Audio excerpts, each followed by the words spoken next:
नमस्कार दर्शकों, विद्यार्थियों, मित्रों, मैं पुष्कर वाजपेयी आप लोगों के सामने एक बार फिर से एक नई क्लास लेकर आया हूँ। मिडिल हिस्ट्री टॉपिक चल रहा है इस समय, लगभग 4 से 5 वीडियोस में अपलोड कर चुका हूँ और एलिमेंट्री सेशन का जो पहला फेज था मिडिल हिस्ट्री का वो कंप्लीट हो चुका है।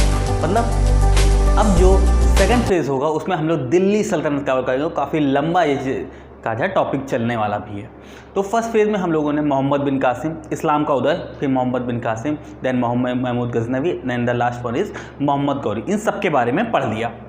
और जो लोग नए पहली बार वीडियोस देख रहे हैं या फिर पहली बार चैनल पे आए हुए, उनको मैं बताना चाहूँगा कि मेडिवल हिस्ट्री को आप 20 से ना पढ़ें, उसको आप शुरुआत से पहले लास्ट वीडियो देख लें, उसके बाद ही पढ़ें, क्योंकि सारा एक सीरीज टाइप की जो एक दूसरे से जुड़ती चली जा रही है। तो अगर आप 20 से देखेंगे ना तो समझ में नहीं आएगा। ओके, देन चलिए आज का जो टॉपिक होगा, लास्ट वन में हम लोगों ने महमूद गजनवी मोहम्मद गौरी के बारे में पढ़ लिया था और ये भी डिसाइड कर लिया था कि कुतुबुद्दीन ऐबक का एक कहा जाए अपना एक प्रतिनिधि के रूप में बाद में मोहम्मद गौरी छोड़ देता है। ठीक, उसके बाद मोहम्मद गौरी की मृत्यु हो जाती है दमेक नामक जगह पे। आज हम लोग एक नया फेज स्टार्ट करेंगे, दिल्ली सल्तनत, दिल्ली सल्तनत हम लोग इस पर स्टार्ट करेंगे। इसमें लगभग 5 वंशों के बारे में पढ़ेंगे। सबसे पहले जो कुतुबुद्दीन ऐबक का है गुलाम वंश, उस पर पढ़ेंगे। उसके बाद खिलजी वंश, then Tughlaq, Sayyid, and then last one is Lodi वंश। तो आज की जो वीडियो का जो इम्पोर्टेंट कैरेक्टर होगा वो होगा कुतुबुद्दीन ऐबक। कुतुबुद्दीन ऐबक के बारे में हम लोग पढ़ेंगे। छोटा सा टॉपिक है, उसको कवर करेंगे। छोटा सा जीवन है, लगभग 4 साल तक इनका जीवन रहा, शासन रहा। सिंपल वर्ड में सिंप्लीफाई भी हो जाता है। कुतुबुद्दीन ऐबक कुछ खास नहीं था इनका जीवन। कुतुबुद्दीन ऐबक के पढ़ने के साथ साथ आज हम लोग दिल्ली सल्तनत का एक प्रीव्यू लेने की कोशिश करेंगे और साथ ही साथ एक जो गुलाम वंश, कभी कभार इसका वर्ड का नाम आता है, जो दिल्ली सल्तनत का पहला वंश है या गुलाम वंश, कभी कभार इसका वर्ड दास वंश, गुलाम वंश, इलबारी वंश, मामूलक वंश, सभी तरह के नाम रह जाते हैं। तो इन सभी नामों पर चर्चा करेंगे, क्यों कैसा नाम आया, जो सबसे सूटेबल नाम है उस पर भी चर्चा करेंगे। तो स्टार्ट करेंगे दिल्ली सल्तनत। उससे पहले जो नए व्यूअर्स हैं, जो नए दर्शक, उनको बताना चाहूँगा कि इस चैनल पर हम लोग कॉम्पिटिटिव एग्जाम के पर्पज़ से ये संबंधित विषयों की तैयारी कर रहे हैं, तो आप भी ज्वाइन कर सकते हैं। कंटिन्यू बने रहिए मेरे साथ, एक एक करके धीरे धीरे हर टॉपिक को बहुत ही अच्छी तरह सिंप्लीफाई वे में मैं समझाता चल रहा हूँ। और जो जिनके लिए हिस्ट्री बोरिंग होती है उनके लिए भी एक समझ के लिए होगा। बाकी तो आप चाहें तो बहुत सारे सोर्सेस हैं, अवेलेबल हैं। तो अगर बुक ही से पढ़ना है तो आप स्लाइड वाइज पढ़ते रहिए, कोई दिक्कत नहीं। लेकिन अगर सामयिक समझदारी में पढ़ना है तो हाँ, आपको सबसे प्रॉपर कहा जाए मटेरियल मिलेगा। दूसरी बात, ये तो मैं कहता हूँ कि जो अच्छी चीज़ें हैं या अच्छे इंसान हैं वो देर से समझ में आते हैं। तो शुरुआत में तो थोड़ी बोरिंग लगेगा, नो डाउट, शुरुआत में बोरिंग लगेगा, लेकिन जब धीरे धीरे चीज़ें समझ में आने लगेंगी, जब पेपर में आप क्वेश्चन सॉर्ट आउट करने लगेंगे तो आपको अच्छा लगेगा। जब चीज़ें समझ में आने लगती हैं, उसका आपको रिजल्ट देखने को मिलने लगता है, तो आपको उसमें इंटरेस्ट आने लगता है। तो थोड़ा सा कहा जाए पेशेंस रखें, धैर्य रखें, धीरे धीरे ही सिलेबस कंप्लीट होगा। ओके, धीरे धीरे समझ आएगा। तो स्टार्ट करेंगे दिल्ली सल्तनत। थोड़ा सा बैकअप से लेके चलेंगे।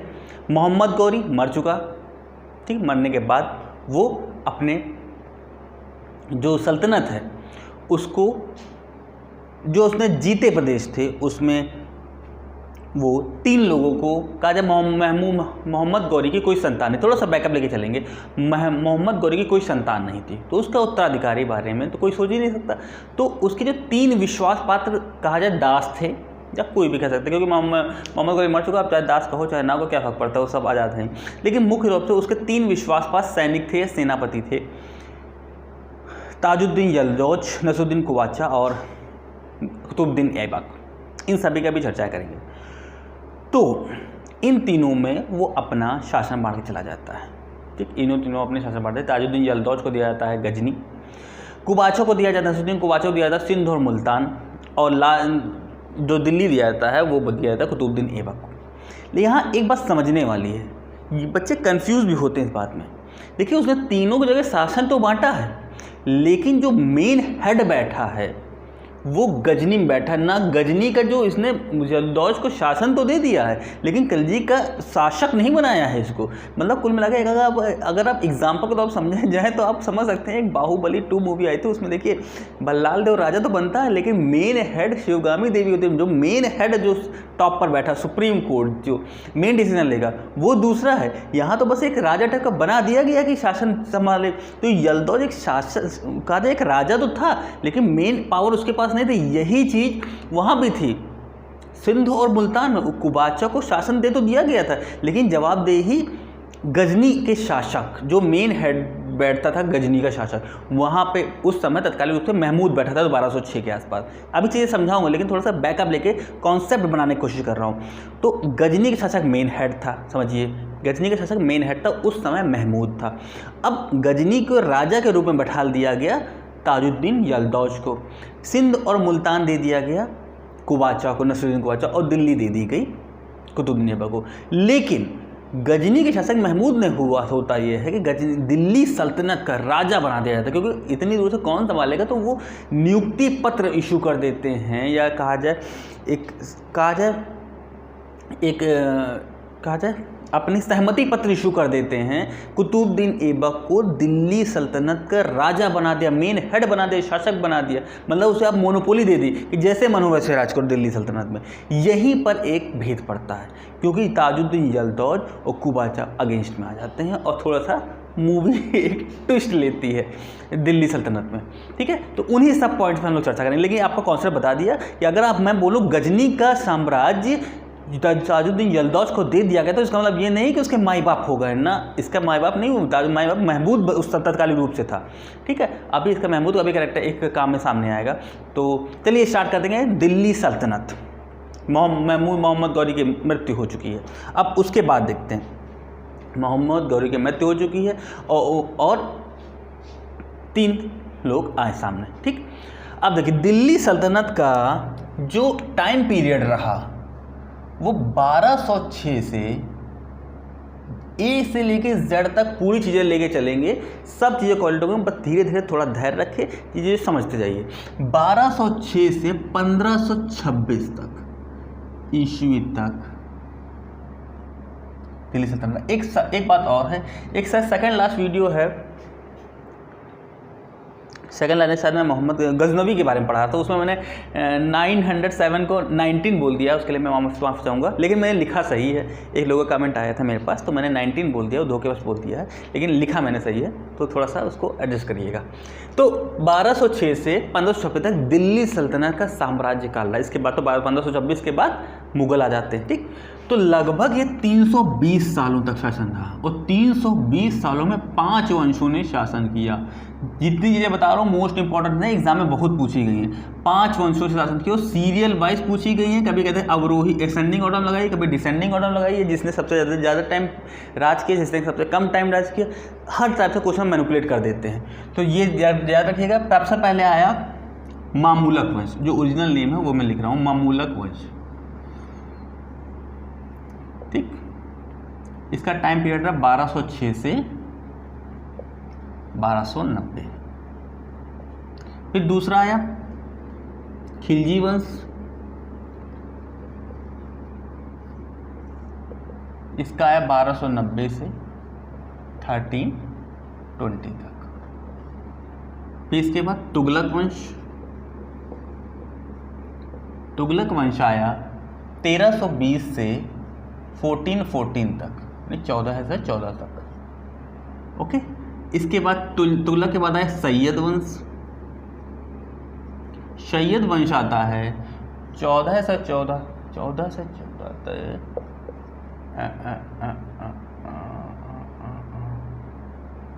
से ये 14 से 50 तक। ठीक है, अब ये इसके बाद आया है लोदी वंश। लोदी वंश आता है 1450 से ये आता है 1526 तक। ठीक है, ये अब देखिए 5 वंश। अब इसमें देखिए ये भी याद रखिएगा, ये लगभग ये हो 84 वर्ष तक, ये हुआ 30 वर्ष तक, सबसे कम रहा, ये भी याद रखना आपको। ठीक, 1340 से ये हुआ 94, ये हुआ 36, ये भी एग्जाम के अकॉर्डिंग कभी कभी पूछ लेते हैं, और ये हुआ 50 और 70 76। तो इतना टाइम पीरियड ये रहा। कभी कभार पूछ लेते किसने सबसे कम वर्ष तक शासन किया, किसने सबसे ज़्यादा वर्ष तक शासन किया, इस अकॉर्डिंग क्वेश्चन मैनिपुलेट कर देते हैं काफ़ी। इससे एक नंबर का पेट क्वेश्चन सामने आ जाता है। ठीक, दिल्ली सल्तनत ने 5 वर्षों ने शासन किया इसके अकॉर्डिंग। ठीक, राइट। अब आगे चलेंगे। सबसे पहले आया था मामूलक वंश। मामूलक वंश या कहीं कहीं मामूलक वंश भी लिखा रहता है। ठीक है, मामूलक वंश, इसके बारे में थोड़ा सा देखने की कोशिश करते हैं क्या था। 1206 से लेके 1290 तक।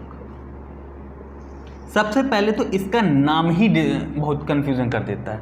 दिल्ली सल्तनत का पहला वंश मामूलक वंश। सबसे पहले तो इसके कई नाम हैं, नाम को देख लेते हैं।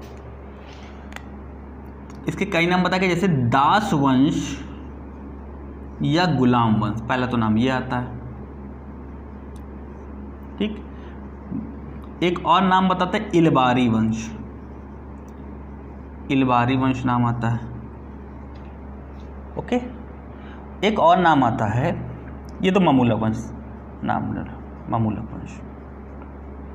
अब चीज़ें आप सुनिए ज़्यादा, ठीक है, सुनिए ज़्यादा और सुन के नोट करिए इसको। दास वंश या गुलाम वंश का नाम क्यों पड़ता है? दास वंश या गुलाम वंश नाम पड़ता है क्योंकि इसका जो पहला शासक था वो एक गुलाम था। ये दास था, कुतुबुद्दीन ऐबक मोहम्मद गौरी का गुलाम था। ठीक है, कुतुबुद्दीन ऐबक मोहम्मद गौरी का गुलाम था, इसलिए इसका नाम दास वंश पड़ गया। ठीक, डाल दिया। लेकिन जब आगे बढ़ती है गाड़ी, कुतुबुद्दीन के बाद आते हैं आराम शाह, इल्तुतमिश, देन फिर रुकन फिरोज शाह, रजिया सुल्तान, बहराम शाह, इस तरह सब जो आते हैं तो टोटल इसमें 11 शासक होते हैं। 11 में सिर्फ 3 ही गुलाम हैं, दास हैं। और ये जो दास हैं, जब ये शासक बनते हैं तो उसके पहले ही ये दास्ता से मुक्त हो चुके होते हैं। कुतुबुद्दीन ऐबक को भी मोहम्मद गौरी ने शासन साथ देने के बाद पहले दास्ता से मुक्त कर दिया था, बलबन को भी मुक्त कर दिया था और इल्तुतमिश को भी मुक्त कर। 3 ही शासक हैं, कुतुबुद्दीन ऐबक, बलबन और इल्तुतमिश, तीनों शासक शासन बनने से, गद्दी पर बैठने से पहले दास्ता से मुक्त हो गए थे। तभी इसलिए अब इस नाम को ज़्यादा प्रॉपरली डील नहीं किया गया, क्योंकि 3 शासक हैं, वही दास है और वो अपनी दास्ता से मुक्त भी हो चुके हैं। काहे का दास वंश, जब कोई दास है ही नहीं ओरिजिनल में, तो काहे का दास वंश। अब देखिए, एक होता है इलबारी। अब इलबारी कौन थे? जो कुतुबुद्दीन ऐबक के बारे में पढ़ेंगे तो आपको और समझ में आएगा। इलबारी तुर्कों की एक शाखा थी, तुर्कों की एक दूसरी ब्रांच थी। कुतुबुद्दीन वो उस शाखा से बिलोंग नहीं करता था। ठीक है, कुतुबुद्दीन ऐबक उस शाखा से बिलोंग नहीं करता था। लेकिन अभी आप पढ़ेंगे जो दिल्ली सल्तनत का वास्तविक शासक था वो इलबारी वंश था। मतलब वो तुर्कों की इलबारी शाखा से बिलोंग करता था। और दिल्ली सल्तनत का वास्तविक शासक इल्तुतमिश था, पहला इस वास्तविक संस्थापक इल्तुतमिश था। तो इसीलिए इसे इलबारी वंश दिया गया। और जो राइटर्स ने बांटा उसको 3 भागों में बांट दिया। पहला भाग बताया इन्होंने कुतुब वंश, उसको कहा गया 1206 से 1211 तक, जब तक इल्तुतमिश नहीं बैठा। दूसरा इलबारी वंश प्रथम, इसको कहा गया जब 1211 से 1266 तक। ठीक, और तीसरा इलबारी वंश द्वितीय, ये 1266 से जब बलबन बैठा, उसके बाद से 1290 तक। ये 3 वर्ष बढ़ गए। लेकिन जो वास्तविक शासक तो देगा, लेकिन शुरुआत तो इसने की थी। और सिर्फ 2 मेन तौर पे इल्तुतमिश ही इलबारी वंश शाखा से बिलोंग करता था। बलबन ने अपने आप को इलबारी शाखा का तुर्क बताया है, लेकिन कई इतिहासकार इस बात को डिनाई करते हैं। बलबन स्वयं को इलबारी शाखा का तुर्क कहता था, लेकिन कई इतिहासकार इस बात को डिनाई करते हैं। इसीलिए इस नाम को भी डिनाई कर दिया गया।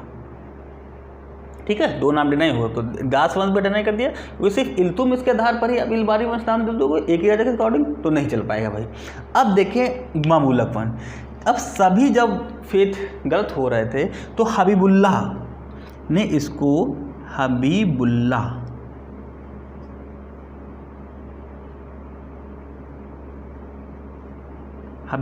ने इतिहासकार हैं, इन्होंने इसको नाम ये दिया। इसका अर्थ होता है, ममुलक का अर्थ होता है गुलामी से मुक्त, गुलामी से मुक्त या स्वामित्व। तो इस आधार पे इसका स्वामित्व, ठीक है, या स्वामित्व, और इसी आधार पे इस पर किसी ने ऑब्जेक्शन नहीं लगाया, तो इसी को आजकल तक सबसे ममूलक वंश इसका नाम बताया गया। ठीक, 3 कारण बताया गया, दास वंश, लेकिन दास वंश में 3 ही राजा दास थे, बलबन, इल्तुतमिश और कुतुबुद्दीन, लेकिन तीनों ने दासता से पहले ही फ्री हो चुके थे, इसीलिए दास वंश नाम डिनाई कर दिया गया। फिर आया इल्बारी वंश, तो सिर्फ वास्तव तौर पे इल्तुतमिश ही इल्बारी वंश का शासक था, तो इस नाम को डिलीट कर दिया गया। देन लास्ट में हबीबुल्लाह ने जो मामूलक वंश नाम बताया, अरबी भाषा में अमामुलक का अर्थ होता है गुलामी से मुक्ति या स्वामित्व, इसको किसी ने ऑब्जेक्शन नहीं किया, देन लास्ट ये हो गया। अब और चलते हैं दिल्ली सल्तनत पे। सबसे पहला जो वंश आया गुलाम वंश, इस पे हम लोगों ने कहा हमने 11 शासकों की नाम आते हैं। 11 शासक नाम थोड़ा सा देख लेते हैं, 11 शासक कौन कौन से, शॉर्ट में देख लेंगे। तो सबसे पहले तो ऐबक बैठेगा, ठीक, सबसे पहले ऐबक, फिर आएगा आराम शाह, आराम शाह के बाद इल्तुतमिश, इल्तुतमिश के बाद फिर रुकनुद्दीन फिरोज शाह, फिरोज शाह, इसके बाद आएगी रजिया सुल्तान, रजिया सुल्ताना बोलते हैं, फिर इसके बाद बहराम शाह, बहराम शाह, फिर मसूद शाह, मसूद शाह, फिर महमूद, महमूद के बाद बलबन, नसरुद्दीन बलबन, ठीक है, बलबन, इसके बाद आएगा कैकुबाद, क्वैकुबाद ऐसा कुछ नाम था इसका, then the last one is क्यूमर्स, ठीक है। ये 11 शासक देख गिन लीजिए, पूरा 6, 5, 11, ठीक है, पूरे 11 शासक हो गए। तो 1 2 3 4 5 6 7 8 9 10, द लास्ट वन इज 11, ये 11 शासक थे, ठीक। 11 में सिर्फ ऐबक, इल्तुतमिश और बलबन ही गुलाम थे, बाकी इन 11 शासकों को दिल्ली सल्तनत का आरंभिक तुर्क कहा जाता है, क्योंकि सबसे पहले इन्होंने ही स्टार्ट किया था। तो इन 11 शासकों को कहा जाए दिल्ली सल्तनत का आरंभिक तुर्क, दिल्ली सल्तनत का आरंभिक तुर्क, तुर्क या आदि तुर्क भी कहते हैं, आदि तुर्क भी कहा गया, ठीक है। तो इतना आपको बैकग्राउंड में जाके समझ में आया होगा कि दिल्ली सल्तनत का क्या 5 वंश शासन करेंगे। सबसे पहले वंश हम लोगों ने स्टार्ट किए ममूलक वंश, उसमें ममूलक वंश को कहीं कहीं दास वंश, गुलाम वंश और इल्बारी वंश भी कहा जाता, तो उसका हम लोगों ने डिफाइन कर दिया, ऐसे ऐसे पढ़ा था। अब गुलाम वंश में जो राजा आएंगे वो इतने हैं। अब सबके बारे में हम लोगों ने डिटेल में नहीं पढ़ना है, डिटेल में सिर्फ 2 ही 3, जैसे ऐबक हो गया, इल्तुतमिश हो गया, रजिया सुल्तान के बारे में थोड़ा सा शॉर्ट में देख लेंगे क्या क्या है, बलबन हो गया, इन सब के बारे में हमको थोड़ा सा डिटेल में जाएंगे, बाकी तो सब ब्रीफली हम लोग देख लेंगे जल्दी जल्दी, कुछ न कुछ किसने क्या क्या काम कहा था, तो काफ़ी इंटरेस्टिंग होगी। अब जो मेडिवल हिस्ट्री आएगी, जब राजाओं के विवाद होंगे तो काफ़ी इंटरेस्टिंग होगा। अब एंशिएंट हिस्ट्री का थोड़ी सी बोरिंग टाइप की नहीं होगी, लेकिन हाँ एक दूसरे से कनेक्ट होते हुए चलेगा, ओके। तो अब इस स्लाइड में इतना ही, अब हम चलेंगे नेक्स्ट स्लाइड में, वहाँ हम लोग कुतुबुद्दीन ऐबक से स्टार्ट करेंगे। कुतुबुद्दीन ऐबक के जीवन को हम लोग 3 फेज़ में बांटेंगे। फर्स्ट फेज़ में जब उसका आरंभिक जीवन होगा, सेकंड फेज़ में जब तक वो मोहम्मद गौरी की सेवा करता है और गुलामी करता है उसकी, और सिंहासन बैठता है, और थर्ड फेज़ में सिंहासन में बैठने के बाद उसके सामने क्या प्रॉब्लम्स आती हैं और उसकी मृत्यु किस प्रकार होती है, किस तरह अपने वो प्रॉब्लम से निपटता है। 2 पॉलिसी बनाता है, मित्रता की और वैवाहिक पॉलिसी, उन सभी पॉइंट्स पर चर्चा करेंगे। तो हम चलते हैं अब हम लोग नेक्स्ट वीडियो स्लाइड में हम लोग कुतुबुद्दीन ऐबक के बारे में चर्चा करेंगे। थोड़ा सा कुतुबुद्दीन ऐबक की पिक में आप समझ लीजिए इनका कैसा फेस कर, जैसे लोगों को चीज़ें दिखती हैं तो वो जल्दी याद रहती हैं, ओके। तो इसलिए मैंने सबके एक बार आपको इंट्रोडक्शन करा देते हैं क्योंकि हम लोग किसके बारे में पढ़ने जा रहे हैं, राइट। तो स्टार्ट करते हैं। दिल्ली सल्तनत पे हम लोग पढ़ लिए, लेकिन एक पॉइंट में एक वर्ड मैं भूल गया, पठान युग। दिल्ली सल्तनत को कुछ राइटर्स या कुछ बता मेरी जानकारी में तो कुछ टीचर्स भी ऐसा बता देते हैं कि पठान युग नाम से इसको कोलेट कर देते हैं। पठान युग, दिल्ली सल्तनत को पठान युग भी कहते हैं। तो कहीं ना कहीं ये बात गलत है, जो कई इतिहासकार भी इस बात को डिनाई कर देते हैं। एक दो राइटर्स ने ऐसा लिखा पठान युग, लेकिन नहीं, इसको ये भ्रमवश है, गलत हुई। क्योंकि देखिए जो पीरियड था ये 1206 से 1526, इसको लोग पठान युग कहते हैं। कुतुबुद्दीन ऐबक को अभी थोड़ा सा स्टार्ट करने से 1 मिनट रुक जाइए। इसको लोग पठान युग कहते हैं। पठान युग मतलब हो जाता है अफगानी, मतलब अफगानी आके यहाँ शासन किया, लेकिन यहाँ पे अभी नहीं, अभी अफगानियों का स्टार्टिंग नहीं हुई है। तो पूरे टाइम पीरियड में जब आप देखेंगे तो 1450 के बाद सिर्फ एक पठान वंश की स्टार्टिंग होती है। तो जब वो पीरियड आएगा तो हम लोग उस पर चर्चा कर लेंगे। लेकिन अभी एक लगभग 300 सालों का टाइम पीरियड, लगभग 250 सालों का टाइम पीरियड होने के बाद एक वंश के आधार पर, उस वंश के आधार पर नाम देना उचित नहीं है। तो इसको हम लोग पठान युग डिनाई कर दिया था। पठान युग नाम इसको नहीं बोले थे, क्योंकि सिर्फ 1450 के बाद सिर्फ एक वंश ही आता है। जब आएगा तो हम लोग चर्चा करेंगे उसके बारे में। 1450 के बाद ही एक वंश आता है, उसके आधार पर इसको पठान युग नाम देना उचित नहीं है। इसीलिए इसे दिल्ली सल्तनत का युग कहा जाता है। ठीक है, पठान युग नाम नहीं कहा जाता, दिल्ली सल्तनत का युग कहा गया। ठीक, तो अब इसको आप पठान युग मत कहिएगा। ओके, ये पॉइंट क्लियर हो गया। अब हम लोग चलेंगे कुतुबुद्दीन ऐबक। स्टार्टिंग करते हैं कुतुबुद्दीन ऐबक। हमने कहा पहले इसके बारे में थोड़ा सा, इसके जीवन के बारे में देखेंगे। कुतुबुद्दीन ऐबक जो राजा के तौर पर, शासक के तौर पर टाइम पीरियड बीता तो वो तो बहुत कम था। 1206 से लगभग 4 साल तक ही शासन इनका रहा। कुतुबुद्दीन ऐबक एक तुर्की जनजाति से बिलोंग करता था, एक तुर्क था। जन्म हुआ था तुर्किस्तान में, ठीक है, जन्म हुआ तुर्किस्तान में।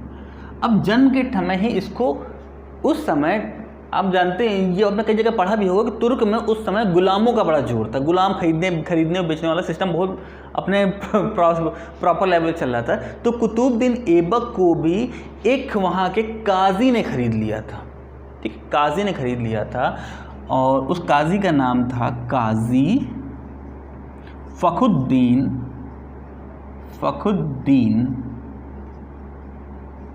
अब्दुल अजीज कुकी। इसने इसको कुतुबुद्दीन ऐबक को खरीद किया था। ठीक, अब थोड़ा सा इसका कुतुबुद्दीन ऐबक के बारे में डिस्क्रिप्शन देख लीजिए। काफ़ी मतलब कहा जाए एक ईमानदार, साहसी, उदार और कहा जाए मेहनती बहुत था। मतलब कि सारे अच्छी क्वालिटी इसके अंदर थी। इसीलिए मोहम्मद गौरी भी इससे काफ़ी बहुत जल्दी अट्रैक्ट हो जाता है, क्योंकि इसकी स्वामी भक्ति, उदारता और वीरता, तीनों क्वालिटी इसके अंदर थी, जिससे एक राजा अट्रैक्ट होता है। तो सारी क्वालिटी इसके अंदर थी पहले से। और इसके कुछ और नाम भी बोले जाते हैं, जैसे लाख बख्श।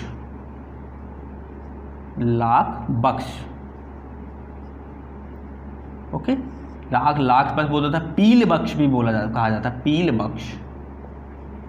और पील बख्श के बाद हातिम दुती, इसकी बहादुरी को देखिए हातिम दुती इसे कहा गया।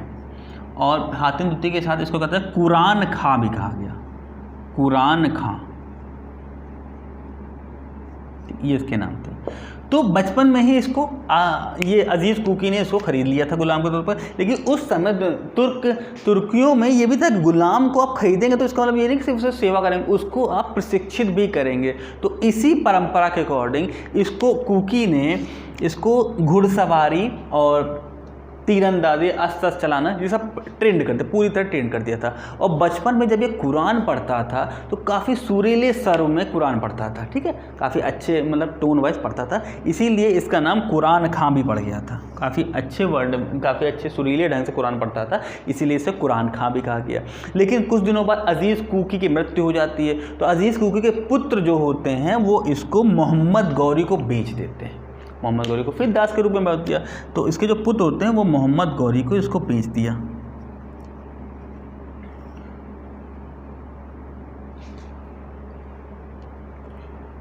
गौरी को भेज दिया और गौरी इसकी वीरता, भक्ति परायण, स्वामी भक्ति से इतना अट्रैक्ट होता है कि इसे तो तत्काल कुछ ही दिनों में इसको एक आमिर ए आखूर पद पे, आमिर ए आखूर पद पे इसकी नियुक्ति कर देता है। ये होते हैं जो शाही अश्वशाला होता है उसका हेड, शाही अश्वशाला का हेड जो होता है। अब जिसके पास कोई काम ना उसको यही कर दे बहुत अच्छा होगा, तो इसको एक अच्छे पद पे नियुक्त कर देता है मोहम्मद गौरी। लेकिन ये इसी से संतुष्ट नहीं होता ऐबक, इसी वीरता तो था ही, सारे धनुर्धरी और अश्वारोही सब वो अजीज़ कुकी ने सिखा दिया था, मतलब सारे टैलेंट तो अंदर, गट्स तो थे। यही हुआ कि धीरे धीरे वो प्रमोट होता गया और एक समय बिल्कुल सेनापति की भूमिका में आ गया। गौरी का बिल्कुल चहेता था, राइट हैंड था गौरी का। और तराइन के फर्स्ट वार में, सेकंड वार में, और जयचंद के समय भी जब आया तो अपनी दिल्ली से अपनी सेना लेके वहाँ पहुँच गया था। तो हर समय मोहम्मद गौरी की इसने मदद की, हर स्तर पर मदद की। तो इसी के लिए मोहम्मद गौरी का काफ़ी खास हो गया था, धीरे धीरे अपनी योग्यता के दम पे बढ़ता जा रहा था। अब हुआ है कि मोहम्मद गौरी की होती है मृत्यु, मोहम्मद गौरी की होती है मृत्यु, गौरी की हुई मृत्यु। तो गौरी का कोई उत्तराधिकारी नहीं था, लेकिन 3 उनके चहेते थे, ताजुद्दीन यलदौज, ताजुद्दीन यलदौज, नसरुद्दीन कुबाचा, नसरुद्दीन कुबाचा और कुतुबुद्दीन ऐबक। ये 3 इसके सबसे खास, कुतुबुद्दीन ऐबक, ठीक है। ये 3 उसके खास काज है आदमी थे। तो उसने, गौरी ने तीनों में राज का बंटवारा भी कर दिया। इसको दे दिया गजनी। अब देखिए इसे गजनी का सर्वा नहीं बनाया, गजनी का एक तरह से कहा जाए लेवल 2 का बनाया, लेवल 1 में नहीं बनाया, लेवल 1 में महमूद ही बैठा हुआ है। और नसरुद्दीन कुबाचा को सिंध और मुल्तान दे दिया।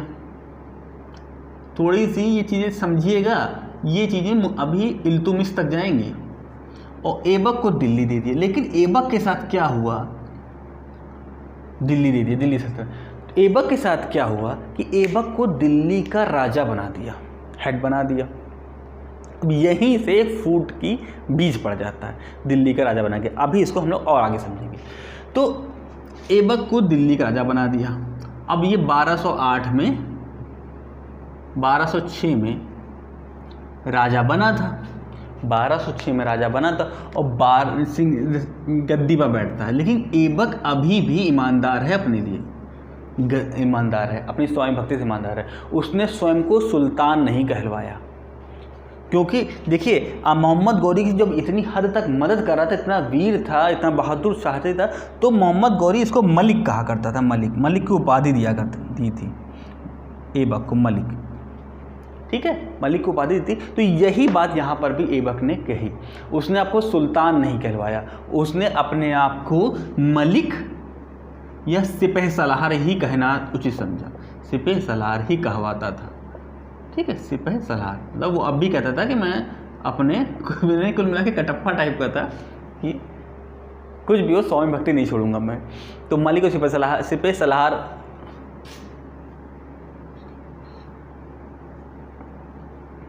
भी कहा था, ठीक है। अब देखिए गद्दी पर बैठा सिपह, सुल्तान नहीं कहलवाया ना। तो देखिए इसने ना खुद को सुल्तान कहलवाया, ना ही खुतबा पढ़वाया, और ना ही अपने नाम के सिक्के चलवाए। कुल मिला के अंदर से वो अपने आप को सुल्तान मानता ही नहीं था, ठीक है। ये तीनों काम उसने नहीं करवाए। कुल मिला के कहा जाए कि अगर ईमानदार की दृष्टि से देखें तो काफ़ी अच्छी डिसीजन थे। अब 1208 में हुई गड़बड़। 1208 में जो गजनी के जो मेन हेड थे सर्वे सरवाल, ऑल इन ऑल महमूद, उन्होंने इसको नियुक्ति पत्र दे दिया, मतलब अब ऑथेंटिक राजा बना दिया, नियुक्ति पत्र दे दिया। याद रखिएगा, इसको नियुक्ति पत्र गजनी के हेड दे रहे हैं, खलीफा नहीं दे रहे हैं। ये क्वेश्चन पूछ ले कि इल्तुतमिश को जो नियुक्ति पत्र देंगे वो खलीफा देंगे, तो महमूद ने इसको बना दिया नियुक्ति पत्र देके कुतुबुद्दीन ऐबक को हेड बना दिया। अब यहीं से लड़ाई की शुरुआत हुई, क्योंकि ताजुद्दीन यल्दौज स्वयं को मोहम्मद गौरी का उत्तराधिकारी मानता था, ठीक, उत्तराधिकारी मानता था, इसी से गड़बड़ होती है। तो ताजुद्दीन यल्दौज क्या करता है, देखिए कंडीशन समझिए, ताजुद्दीन यल्दौज को मिला गजनी, नसरुद्दीन कुबाचा को मिला सिंध और मुल्तान, और ऐबक को मिला दिल्ली। तो सिंध और मुल्तान ये इसको मिले तो है कुबाचा को, लेकिन इसकी जवाबदेही दिल्ली के प्रति, दिल्ली के अधीनस्थ हैं ये, और गजनी को तो महमूद के अंडर में। अब यहाँ पे बात होती है कि ताजुद्दीन यल्दौज चाहता है कि मैं भी एक स्वतंत्र शासक बनना चाहता हूँ, मुझे भी अपना एक एरिया चाहिए, वहीं पे जाके गुंडागर्दी करूँगा मैं, बस यहीं से बीज बो देते हैं। तो ताजुद्दीन यल्दौज क्या करता है, 1208 में ही पंजाब पर अटैक करता है, गजनी से आके पंजाब पर अटैक करता है, ठीक। तो ऐबक के नहीं, थोड़ा सा बैक में चलते हैं, अभी नहीं, इस बात में समझिए। जो ये 1208 में जब नियुक्ति पत्र मिल जाता है तो तीनों की जो स्थितियां बनती है, ये विद्रोह करने की सोचने लगता है, यल्दौज तो आक्रमण करने की सोचने लगता है। इस बात से ऐबक परिचित था, तो उसने क्या किया, इसका देखिए मेन जीवन था, इसने कभी भी ऐबक ने अपने को विस्तार करने की कोशिश नहीं की अपने राज्य को, वो कहे हमारा राज्य जितना है उतना सीमित, तो उसको सुरक्षा प्रदान करने की कोशिश की ज़्यादा की, ठीक है। अपने 4 साल के जीवन में अपने राज्य को सुरक्षा प्रदान करने की कोशिश की, और ये बात ये भी जानते यल्दौज और नसरुद्दीन परेशान करेंगे, तो इनके साथ मित्रता वाली नीति अपनाई। मित्रता क्या नीति अपनाई, उसने यल्दौज की बहन से खुद शादी कर ली, यल्दौज की जो बहन थी उससे स्वयं विवाह कर लिया, ठीक है।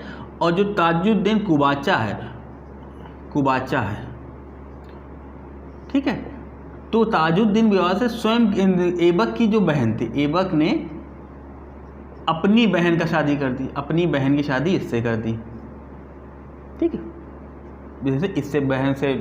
और जो इल्तुतमिश था, बदायूं का सूबेदार, अब देखिए नया कैरेक्टर आ रहा है इल्तुतमिश से अपनी पुत्री की शादी कर दी। इस तरह वो चाहता था सबसे मतलब भाईचारा बना के रखो, लड़ाई ना करो तो अच्छा शासन चलेगा। उसने देखिए तीनों यल्दौज को भी शांत करने की कोशिश की, और इधर कुबाचा से इल्तुतमिश का कैरेक्टर भी सामने आएगा, तो कोशिश तो की, लेकिन यल्दौज ना माना, ये पंजाब पर अटैक कर दिया। पंजाब, कुबाचा तो शांत हो गया जब ये नीति अपनाई, उसने अपनी बहन की शादी कुबाचा से कर दी, तो कुबाचा ने जो विद्रोह कर रहा था शांत हो, अभी तात्कालिक रूप से शांत हो गया, अभी फिर से करेंगे इनके अभी को कहा जाए जो विरोध के स्वर हैं अभी बाद में बुलंद होंगे, अभी तात्कालिक रूप से तो कुबाचा शांत हो गया। देखिए यल्दौज 1208 में अटैक करता है पंजाब पर, पंजाब पर अधिकार कर लोगे, जो सिंह द्वार है वहाँ पर अटैक कर लोगे, फिर हम कुतुबुद्दीन ऐबक को मारेंगे अकेले में, कोई तो आ तो पाएगा नहीं। लेकिन कुतुबुद्दीन ऐबक हो ज़्यादा होशियार निकले, कुतुबुद्दीन ऐबक पंजाब जाके इसको हरा देते हैं, यल्दौज को हराया, और यल्दौज को हराया और साथ ही साथ उससे गजनी भी छीन लिया, गजनी पर भी अधिकार कर लिया।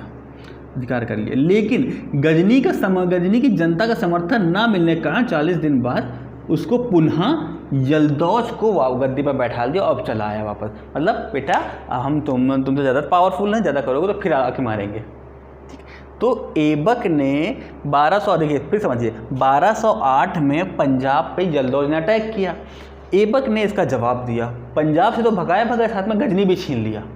तो गजनी छीनने के बाद वहाँ राजा बन गया, लेकिन जनता ने समर्थन नहीं दिया, जनता ने विरोध किया, तो उसने कहा ठीक है हम यल्दौज को सत्ता वापस कर रहे हैं और अपना खुद दिल्ली जा रहे हैं। एक देखिए उदारवादी नीति अपनाई, उदारवादी नीति।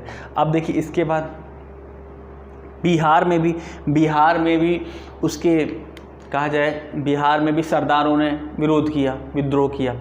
उसके बाद बंगाल में अली मर्दान खिलजी, इन्होंने भी विद्रोह के सुर ऊपर किए, लेकिन सबको इसी तरह की कूटनीति से युद्ध नीति से सभी कहा जाए, सभी उनको राजाओं को इतना शांत रखा, ज़्यादा किसी से मतलब दुश्मनी नहीं मोली। एक सिंप्लीफाई करते हुए जीवन को उन्होंने अपना क्लियर से शॉर्ट आउट किया। और देखिए छोटा सा जीवन है, 4 साल का क्या क्या झंडा ऊंचा रहे हमारे गाँव के। तो 1210 में चौगान खेलते हुए, चौगान जैसे पोलो हम लोग बोलते हैं, 1210 में चौगान खेलते हुए जिसे हम लोग पोलो बोलते हैं, घोड़े से गिर जाने के कारण कुतुबुद्दीन ऐबक की मृत्यु हो जाती है। ठीक, 4 साल का जीवन था। यलदौस से एक युद्ध किया, उसको यलदौस को कहा जाए अपनी एटीट्यूड दिखा दिया कि हम शांत रहते हैं, इसका मतलब ये नहीं कि आप अटैक करोगे। कुबाचा से तो बहन ब्याह दी, इल्तुतमिश से पुत्री ब्याह दी।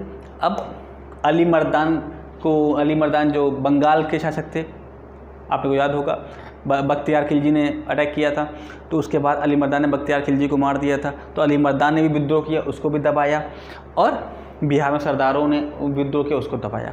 मोटे तौर पर सामरिक तौर पर हम लोग देख लिया। अब देखिए, किसी भी शासक को, कोई भी शासक अभी मरा नहीं है, सब जिंदा है, और ना ही किसी को जड़ सहित किसी की प्रॉब्लम समाप्त की है। 4 साल के पीरियड तक क्या क्या करता बच्चा, तो ये भी देखा जाए।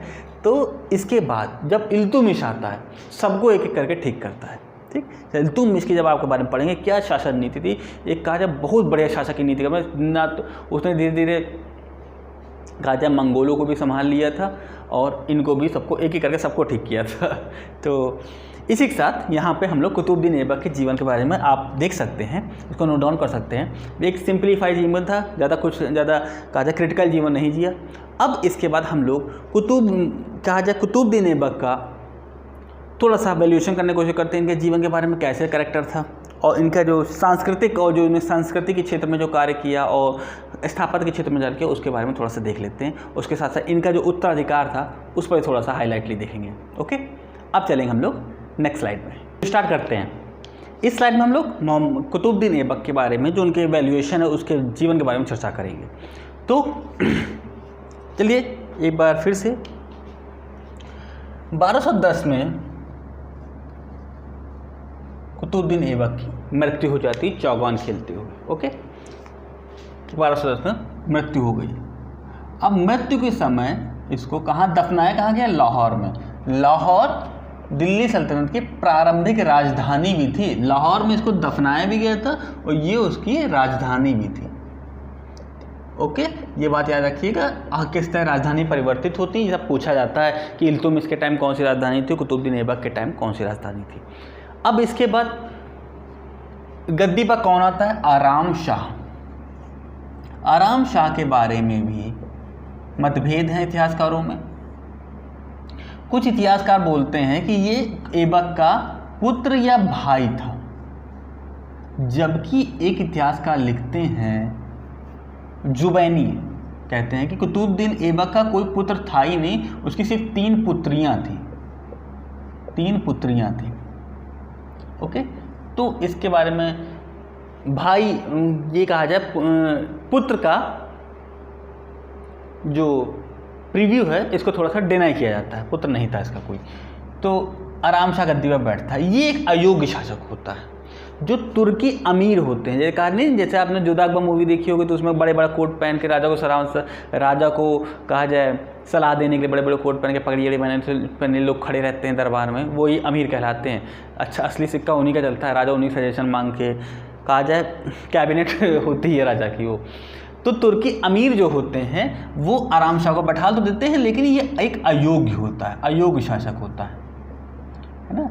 तो इसको हटाने, अयोग्य शासक को इसको हटाने के लिए तुर्की जो अमीर होते हैं वो किसको आमंत्रित करते हैं, आमंत्रण देते हैं इल्तुतमिश को, जो कुतुबुद्दीन ऐबक का दामाद भी है।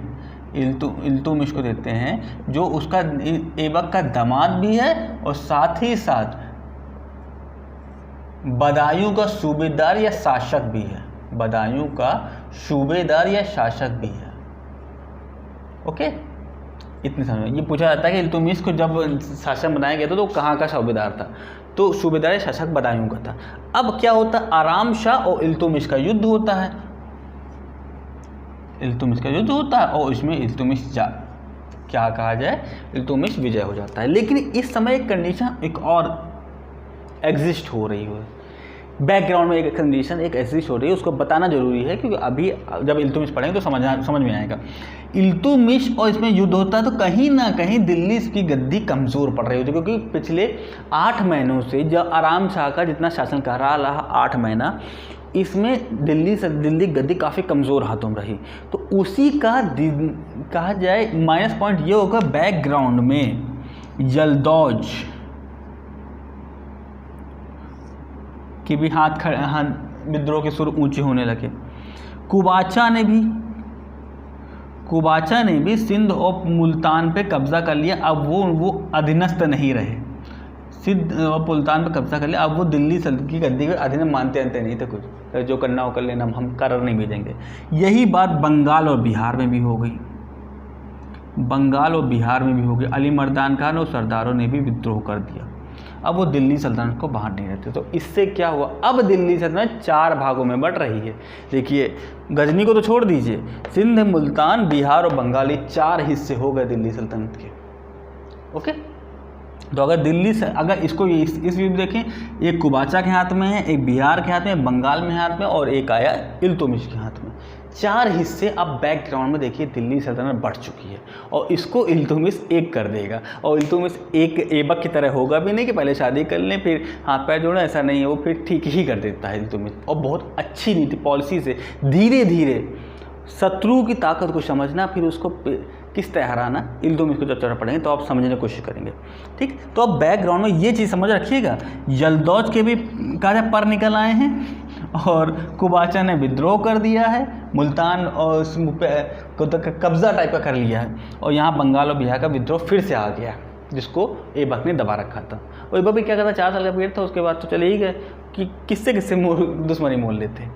तो इस तरह हम देखेंगे कुतुबुद्दीन ऐबक के बाद आराम शाह गद्दी पर था, लेकिन सिर्फ 8 महीने का शासन होता, अय्यूब शासन, और फिर अब आ गया इल्तुतमिश। इसके बाद कुतुबुद्दीन आराम शाह के बाद नेक्स्ट वीडियो में हम लोग इल्तुतमिश के बारे में पढ़ेंगे। तो अब देखिए इसका थोड़ा सा वैल्यूएशन करते हैं कि इसका ऐबक का, ऐबक क्या क्या किए। ऐबक, अब ध्यान रखिएगा मैं वर्ड क्या बोल रहा हूं, दिल्ली सल्तनत का संस्थापक, दिल्ली सल्तनत का संस्थापक कौन था, ऐबक था। याद रखिएगा, संस्थापक मैं बोला हूं, वास्तविक संस्थापक नहीं बोला। दिल्ली सल्तनत का वास्तविक संस्थापक कौन था, इल्तुतमिश, लेकिन संस्थापक जो नींव पड़ी थी वो ऐबक ने डाली थी। और तुर्कों की नींव डाली वो भी ऐबक ने डाली। ओके, ये 2 पॉइंट याद रखिए। ऐबक दिल्ली सल्तनत का संस्थापक, या तुर्कों की नींव दिल्ली में किसने डाली, वो ऐबक ने डाली, स्थायी नींव एक डाली। अब इसके बाद इतिहासकार ऐबक के बारे में काफ़ी प्रशंसाएं करते हैं। सभी राजाओं के बारे में तो इतिहासकार क्रिटिसाइज करते हैं, लेकिन ऐबक के बारे में बड़ी प्रशंसा लिखते हैं। कहा जाए उसकी उदारता, कर्तव्यपरायणता, स्वामी भक्ति, उदारता, कर्तव्यपरायणता, स्वामी भक्ति काफ़ी प्रशंसा करते हैं। और कहा जाता है इसीलिए उसकी उदारता को देखिए, इसे लाख बख्श कहा गया। लाख बख्श मतलब लाखों का दान करने वाला। अब किसी बुक में लाखों का दान करने वाला,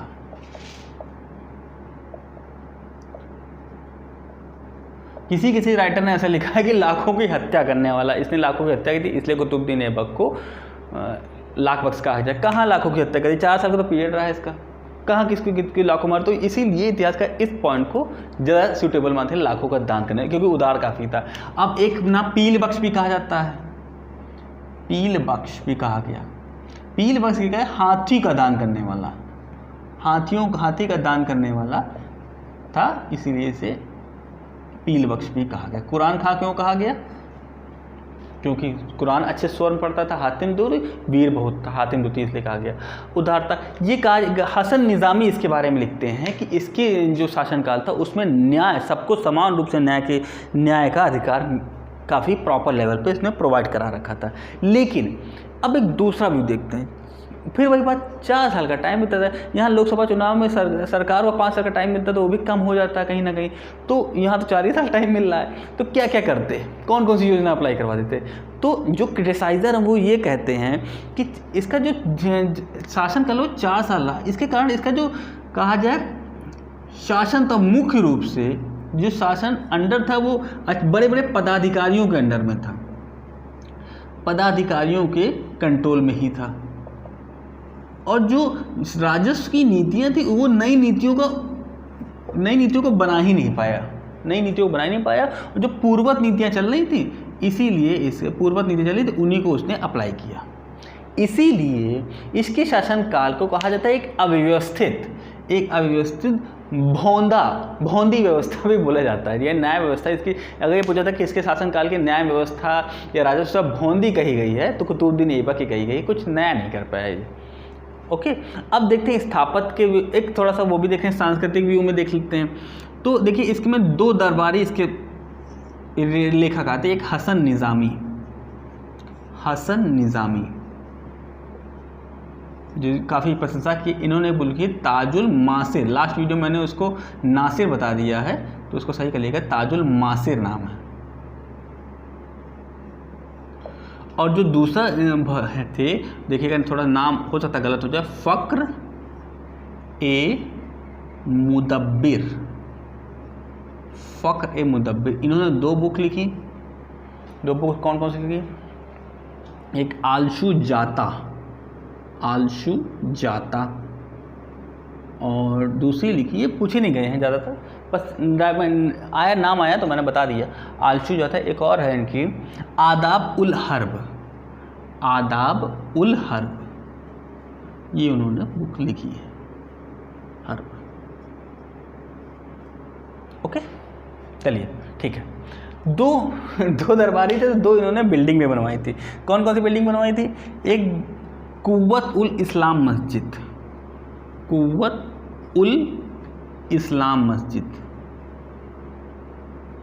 मस्जिद बनवाई थी। ये कहाँ पे थी? ये थे दिल्ली में बनवाई। और 2.5 दिन का झोपड़ा, 2.5 दिन का झोपड़ा, ये थी अजमेर में। अब एक बात और, दोनों ये जो मस्जिदें बनी हैं, ये कहा जाए हिंदू मंदिरों को तोड़ के बनवाई गई, ऐसा बताया कि कई राइटर्स ऐसा लिखते हैं कि हिंदू मंदिर को तोड़ के बनवाई गई। या फिर जो कुव्वत इस्लाम मस्जिद, ये बताया गया कि जैन मंदिरों को, यानी कि जैन धार्मिक स्थलों को तोड़ के बनवाई गई। तो इसमें कहीं ना कहीं कन्फ्यूजन देखने को मिलता है, फर्स्ट थिंग। सेकंड थिंग, जो कुव्वत उल इस्लाम मस्जिद है, ये पृथ्वीराज चौहान का जो किला था उसके स्थान पर उसको तोड़वा के बनाई गई। ठीक है, जो पृथ्वीराज चौहान का किला था पिथौरागढ़ का, उसके स्थान पर कुव्वत उल इस्लाम मस्जिद दिल्ली में बनवाई गई। और 2.5 दिन का झोपड़ा ये अजमेर में बनाया गया। एक तीसरी बिल्डिंग भी इसने बनवाई थी, उसको लेकिन पूरा नहीं करवा पाए। ठीक, 1199 के आसपास इन्होंने शुरुआत करवाई थी कुतुबुद्दीन ऐबक ने। क्या था? कुतुब मीनार, सभी कोई जानते हैं कुतुब मीनार शुरुआत करवाई थी, लेकिन इसका फर्स्ट फ्लोर बनवा पाए थे, बाकी फ्लोर नहीं बनवा पाए थे। और किसकी याद में बनाए थे? एक सूफी संत थे। यही क्वेश्चन पूछा गया, कुतुब मीनार किसकी याद में बनवाई गई थी? सूफी संत थे, क्या नाम था उनका? कुतुबुद्दीन बख्तियार काकी की याद में इन्होंने कुतुब मीनार बनवाई तो थी, स्टार्टिंग की थी, लेकिन पूरा नहीं करवा पाए थे। पूरी कब हुई थी? 1230 में इल्तुतमिश ने इसको पूरा करवाया था। ठीक है, अब इसी के साथ कुतुबुद्दीन ऐबक के बारे में हम लोगों ने सारी जानकारी पढ़ ली। और इतना पढ़ने के बाद आपको कोई आवश्यकता नहीं कहीं सोर्स से पढ़ने की, इतना ही पर्याप्त है। इससे ज़्यादा कुतुबुद्दीन ऐबक के बारे में नहीं पूछा जाता। काम वनडे एग्जाम में तो कतई नहीं पूछा जाएगा इससे ज़्यादा, तो इतना डीप मैंने बता दिया, बस काफ़ी है। ओके, तो यहाँ पे हमने देखा कुतुबुद्दीन ऐबक आराम शाह बैठता है, एक अयोग्य शासक होता है। उसको 1211 में 8 महीने के शासन के बाद तुर्की अमीर आमंत्रण दे देते हैं इल्तुतमिश को, आओ आराम शाह को हटाओ, खुद बैठो आके। इल्तुतमिश आता है, जो उस समय बदायूं का सूबेदार होता है। 1211 में इसको आराम शाह को हटा देता है। लेकिन युद्ध के दौरान इस जो 8 महीना बीत गए, इसमें एक बैकग्राउंड में जो चला, वो चारों शासक जिसको ऐबक ने दबा के रखा था, वो विरोध के सर ऊपर कर चुके थे। अब इनको कैसे शांत करता है वो हम लोग इल्तुतमिश में पढ़ेंगे, नेक्स्ट वीडियो में पढ़ेंगे। ओके, इसके बाद ऐबक के बारे में देखें। दिल्ली सल्तनत का संस्थापक कहा जाता है और वास्तविक संस्थापक इल्तुतमिश को कहा जाता है। तुर्कों की नींव किसने रखी? वो कुतुबुद्दीन ऐबक ने रखी। और क्या है इसके बारे में? लाख बख्श का है लाखों का दान देने वाला, और पील बख्श माने हाथियों का दान देने वाला। कुरान खां क्यों कहा गया? क्योंकि कुरान को अच्छे सुर में पढ़ता था और हातिम बुती इसके वीर बहुत था शासन को देखते हुए। शासन पदाधिकारियों के अंडर में था और राजस्व जो नीचे थे पूर्व चले, उसने कोई बदलाव नहीं किया। इसीलिए इसके जो बदलाव नहीं है कुछ शासन में कुछ मतलब इसका विस्तार तो शासन में कुछ हुआ ही नहीं। इसीलिए इसकी शासन व्यवस्था को भौंदी अर्थव्यवस्था, भौंदी व्यवस्था या ये कहा जाता है कि एक न्याय व्यवस्था बहुत ही अव्यवस्थित रूप में थी। ओके। हसन निवामी और फ़क्र ए मुदब्बिर दो थे। हसन निवामी ने ताजुल मासिल लिखी और फ़क्र ए मुदब्बिर ने लिखी आलसु जाता और आदाब उल हर्ब। इसके बाद कुव्वत इस्लाम मस्जिद जो दिल्ली में है और 2.5 दिन का चोपड़ा जो अजमेर में है। दोनों को कहा गया धार्मिक स्थल तोड़ के बनवाए गए थे, लेकिन जो कुव्वत इस्लाम मस्जिद है यहाँ पर राय पिथौरागढ़ का किला जो दिल्ली में पृथ्वीराज चौहान का था उसको तोड़वा के ही बनवाई गई। 1199 में इन्होंने कुतुब मीनार सूफी संत कुतुबुद्दीन बख्तियार काकी की याद में इन्होंने बनवाना शुरू किया कुतुबुद्दीन ऐबक ने, लेकिन उसको पूरा नहीं करवा पाए। पूरा करवाया 1230 में इल्तुतमिश ने। ठीक है, तो इसी के साथ आज का वीडियो हम लोग यहीं समाप्त करेंगे। कुतुबुद्दीन ऐबक के बारे में पूरा पढ़े। नेक्स्ट वीडियो हम लोग इल्तुतमिश के बारे में पढ़ेंगे। थोड़ा सा बड़ा चैप्टर होगा क्योंकि इल्तुतमिश के बारे में हम लोग काफ़ी डिटेल में जाएंगे कहाँ का, क्योंकि इनका तो टाइम पीरियड कम रहा। इल्तुतमिश का काफ़ी पर्याप्त टाइम पीरियड रहा, तो उन्होंने बहुत बड़े बड़े कार्य किए, कई राजाओं से उन्होंने युद्ध किया, मंगोल आक्रमण बीच में हो गए, उनसे कैसे डील किया और जल्दौज को कैसे शांत किया। जल्दौज के बाद इनके पुत्र भी आ जाते हैं जो इसे इल्तुतमिश से शरण मांगते हैं।